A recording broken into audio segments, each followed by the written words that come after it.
So, have you ever been in a situation where you're surrounded by locals, by people who are actually familiar with what's happening, and all of a sudden they hand something over to you, they put it right in your hands, and they're all expecting that you're going to know what to do with this. And you're left there dumbfounded and embarrassed because you have absolutely no idea of what's going on. Now, if you're thinking about moving to Japan in the near future, your life, particularly at the beginning, is going to be fraught with challenges and situations just like this one. Especially if you're not familiar with the traditions and the customs, and if you have no one to explain to you how things actually work. For some of you, this might be an actual cause for concern, and for others, it doesn't really matter, it's not a big deal, and you should feel pretty much free to do whatever you want, however you want. In any case, whether you're leaning more to one side or the other, today I would like to share with you 5 of the most embarrassing mistakes I've made in my time in Japan, in the hopes that you can also learn some lessons from my failures. Now, for those of you who are here for the first time, my name is Gabriel. I've been living in Tokyo, Japan for over 6 years, where I currently run and manage my own business. And that's exactly what I share in this channel. So if that's something that interests you and you'd like to learn more, please consider subscribing. So the first anecdote I'd like to tell you about actually happened right after I moved to Japan for the first time. Now, for those of you who know me, you know that music, and particularly violin, is something that I'm very much involved with. But before I tell you the rest of the story, you should know that when I moved to Japan, when I actually came here to Japan,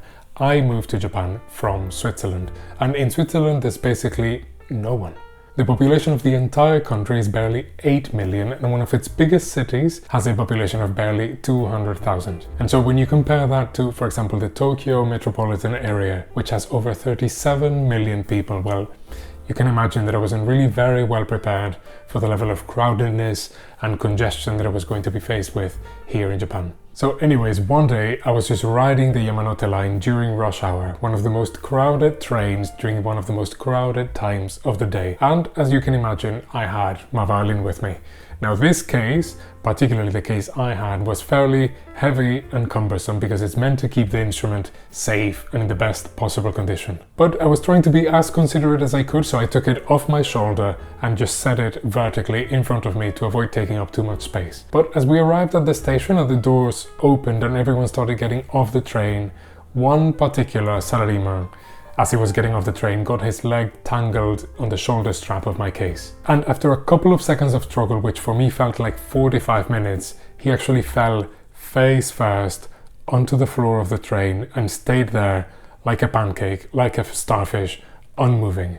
And me, of course, like a lightning, I went down there, I tried to help him, I tried to untangle the thing from his leg, and he just started, huffing and puffing, and he got up, and after probably cursing at me in Japanese, he just left and went away.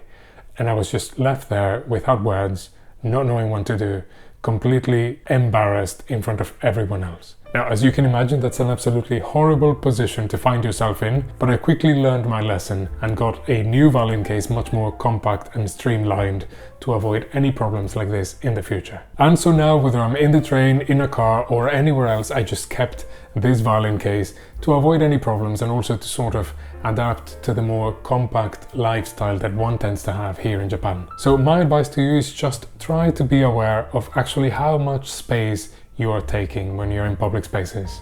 Now, one of the most painful mistakes I've made since I came to Japan happened around the same period. It mustn't have been more than 1 month since I had arrived. Of course, when we moved here, my wife had a few friends who lived in the city, and so we went out with them to have dinner. And of course, they were very familiar with the city and they wanted to show us around, so we ended up going to a basashi restaurant. Now, basashi is a dish that not many people are familiar with outside of Japan, and it's actually the specialty of Kumamoto Prefecture. Now, many of you must have heard of sashimi, those very thinly sliced pieces of raw fish. But basashi is actually raw horse meat sashimi. Now, I particularly don't have any problem with this type of food, and actually we were enjoying our time very well with the food and the drinks after having a few too many bottles of wine. I think, if I'm not mistaken, we ended up having like 1 bottle each, and what seemed to me to be a mountain of raw horse meat. And let me tell you, after that, what I remember is 3 of the most painful and torturous days of my life, with a never-ending combination of being hungover and having the worst food poisoning imaginable. And it's truly a combination that I wouldn't wish upon my worst enemy. Now, I don't have any problem with food. Generally, I will eat absolutely anything, any unknown ingredient, any vegetable or thing that no one has ever heard of, insects, whatever it is, I don't mind. But take it easy. When you're moving to a new place, to a new country, give your body time to adapt in order to be able to take in everything easily and digest things properly, so that you can actually end up having a good time rather than destroying your digestive tract completely. So just enjoy your time, enjoy yourself, but be careful with what you eat. Now, the next mistake that I made, and I think it's one of the mistakes that I regret the most, is actually being over-prepared for when I came to live in Japan. Let me explain what I mean by that. When I was preparing all my things back home to come here to Japan, I actually packed absolutely everything. I remember I even brought my pillows, my pillowcases, bed sheets, and absolutely everything with me.